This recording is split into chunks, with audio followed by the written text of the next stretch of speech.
नमस्कार, मी पंकजा गोपीनाथ मुंडे, महाराष्ट्र राज्याची पशुसंवर्धन मंत्री.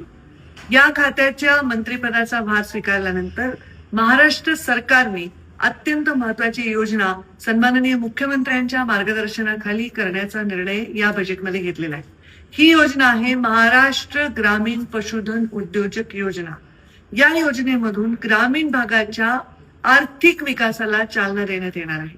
ग्रामीण भागातील आतापर्यंत जे कोणी पशुधन सांभाळणारे आमचे पशुपालक होते त्यांना आता फार मोठ्या प्रमाणामध्ये सरकार त्यांच्या पाठीशी उभं राहून उद्योजक बनवणारी ही योजना आहे.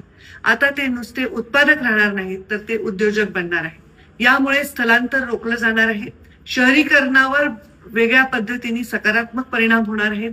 ग्रामीण भागातील जीनची पॅन्ट टी शर्ट घातलेला गॉगल घातलेला तरुण हा उद्योजक बनणार आहे. शेती आणि शेतीपूरक व्यवसाय करण्यासाठी त्याला अजिबात मागे पुढे बघायची गरज नाही. पशुपालक होण्याच्या निमित्ताने तो एक उद्योजक म्हणून सन्मानाने जगू शकणार आहे. महाराष्ट्रातील ग्रामीण युवकांसाठी ही सुवर्ण संधी आहे.